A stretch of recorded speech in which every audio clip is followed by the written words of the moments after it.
সমানে শিলাবৃষ্টি হচ্ছে। আমার গাছের যে কি অবস্থা হয়েছে, পুরো বরফের কুচি। এগুলি কি হাদিদ? বাগানের সব গাছগুলি শেষ, পুরো বরফের চাক্কা হয়ে গেছে। আসসালামু আলাইকুম সবাইকে, কি অবস্থা সবার, কেমন আছেন? আশা করছি সবাই ভালো আছেন। আলহামদুলিল্লাহ আমরাও ভালো আছি। আপনাদের সাথে আজকে নতুন আরেকটা ব্লগ শেয়ার করতে যাচ্ছি, আশা করছি সবার কাছে ভালো লাগবে। আমাদের এখানে গত বৃহস্পতিবার দিন রাত্রেবেলা এত পরিমাণ শিলাবৃষ্টি হয়েছে, মানে আমার লাইফে আমি এত পরিমাণ শিলাবৃষ্টি কখনোই দেখিনি সরাসরি। সবসময় শুনতাম যে শিলাবৃষ্টির কারণে ফসল নষ্ট হচ্ছে বা গাছপালা ভেঙে যাচ্ছে, কিন্তু কখনো সরাসরি এরকম শিলাবৃষ্টি হতে দেখিনি। তো সেই দিনটা মানে রাত্রেবেলা আমি আয়েশাকে খাবার খাওয়াচ্ছিলাম।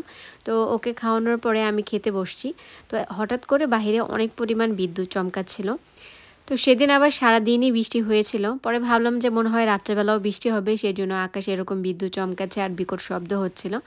যেই আমি খাবারটা মুখে নিলাম, সেই দেখি যে অঝোরে এরকম বৃষ্টির শব্দ। পরে আমি ভাবলাম এত জোরে তো বৃষ্টির শব্দ কখনো হয় না। বাইরে বের হয়ে দেখি যে এরকম সমানে শিলাবৃষ্টি হচ্ছে।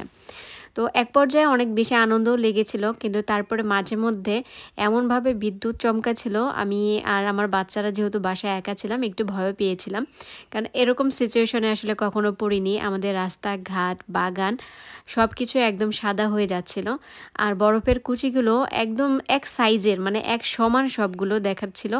পড়ার সাথে সাথে কিছু গলে যাচ্ছে, আবার কিছু এরকম জমাট বেঁধেছিল।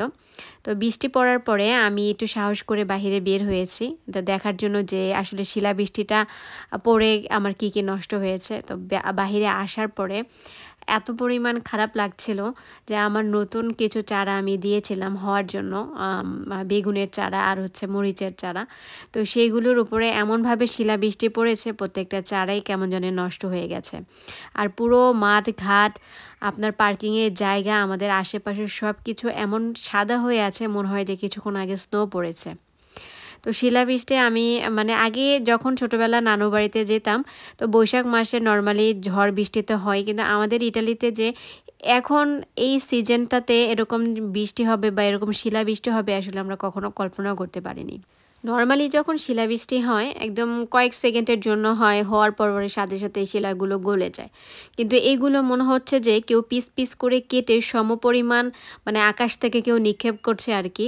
আর প্রত্যেকটা জায়গাতে এরকম সাদা সাদা, মনে হয় যে কেউ ওই কী জানি বলে সাদা মুক্তা ফেলে রেখে গেছে, এত পরিমাণ পড়েছে। আর মুহূর্তের মধ্যে ওয়েদার ঠান্ডা হয়ে গেছে, মুখ দিয়ে সমানে ধোঁয়া বেরোচ্ছিল।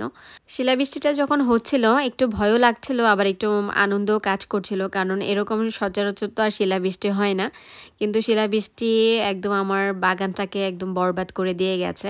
তো আমি পরের দিন সকালে উঠে আর কোনো ভিডিও করিনি যে বাগানের কি অবস্থাটা ছিল, শুধু এই বরফগুলো হাতে নিয়ে একটু আনন্দও লাগছিল, আবার একটু কষ্টও লাগছিল যে এমনভাবে শিলাবৃষ্টি হলো যে আমার যে নতুন চারাগুলো গজাচ্ছিল সেগুলো একদম নষ্টই প্রায় হয়ে গেছে।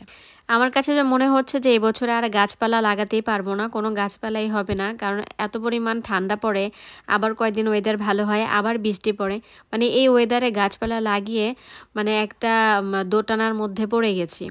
এই গাছ হয়, আবার এই শিলাবৃষ্টি হয়ে গেছে, চারাগুলো নষ্ট হয়ে গেছে, আবার প্রথম থেকে লাগাতে হবে, বুনতে হবে, বিশাল কাজ। তারপরেও শিলাবৃষ্টি তো সবসময় হয় না, কিন্তু যখন হয় তখন একদম সব কিছু শেষ করে ফেলে। তো যাই হোক, আশা করছি আপনাদের কাছে ছোট্ট একটা ভিডিও ভালো লেগেছে। ভিডিওটা দেখার জন্য অনেক ধন্যবাদ। আর আপনাদের কোন কোন এলাকায় আমাদের মতো এরকম শিলাবৃষ্টি হয়েছে অবশ্যই কমেন্টস করে জানাবেন। সবাইকে অনেক ধন্যবাদ। আল্লাহ হাফিজ, আসসালামু আলাইকুম সবাই।